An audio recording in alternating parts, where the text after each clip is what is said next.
লক্ষ্মীপুরে মারামারি থামাতে গিয়ে এক যুবদল নেতা নিহত। বিষয়টা অত্যন্ত দুঃখজনক এবং আমি এটা তীব্র নিন্দা জানাচ্ছি। কিন্তু এই মারামারিটা কার কার থামাতে গেছে?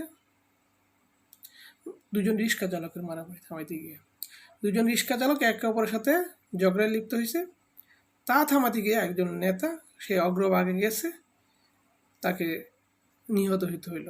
মানে আমরা যেমন সরকারের সমালোচনা করতে ব্যস্ত, ঠিক সরকারের অপিনিয়ন, সরকারের অপোজিশনকে যদি আমি জনগণ দাঁড় করি, তাদের সমালোচনা করতেও তো আমাদের হবে।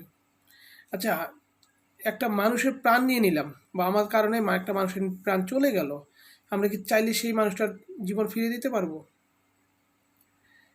সবচেয়ে বড় কথা হচ্ছে আসলে আমাদের এই পরিবর্তনটা হয়েছে 2000 সালের পরবর্তীতে। কারণ 2000 সালের আগ পর্যন্ত আমাদের দেশে একটা সৌহার্দ্যপূর্ণ মুভমেন্ট ছিল মানুষের মধ্যে। একে অপরের প্রতি সৌহার্দ্য ছিল, ভালোবাসা ছিল, শ্রদ্ধা ছিল, ভক্তি ছিল। এবং সবচেয়ে বড় কথা হচ্ছে অন্যায় করাকে সবসময় আমরা ভয় পেতাম, অন্যায়কে ভয় পেতাম, যা আস্তে আস্তে পর্যায়ক্রমে আমাদের দেশ থেকে হারিয়ে যাচ্ছে। অলরেডি শুরু হয়েছে কবে? শুরু হয়েছে মূলত 2005-06 সালে। হ্যাঁ, 5-6 সালে তীব্র সরকার বিরোধী আন্দোলন, 6 গিয়ে লগি ওঠায় পৈশাসিকভাবে মানুষ জনসম্মুখে পিটিয়ে হত্যার অপরাজনীতি, এবং তার পরবর্তীতে দীর্ঘ 17 বছর প্লাস সময়ের পর্যায়ক্রমের অপরাজনীতি থেকে শুরু এই যাত্রা। এবং সেখান থেকে মানুষের ডিপ্রেশনে চলে যাওয়া, অ্যাগ্রেসিভ হয়ে যাওয়া, মুভমেন্ট, বিচারহীনতা, আসলে এগুলো থেকে পর্যায়ক্রমে অনেক উপরে চলে গেছে।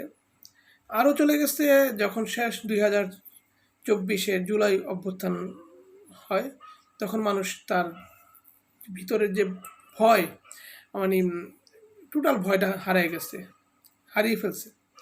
এবং 2024-এর পরবর্তী 25-26-এ এই ভয়টা আবার পুনরায় প্রতিষ্ঠিত করা যেত, কিন্তু সেটা করা হয়নি।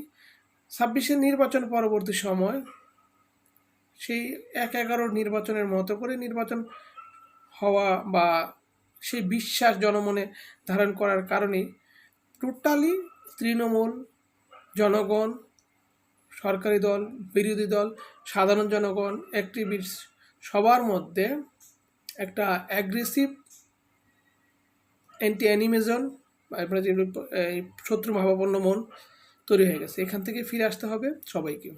আমরা সরকারের 100% ভুলগুলা ধরি,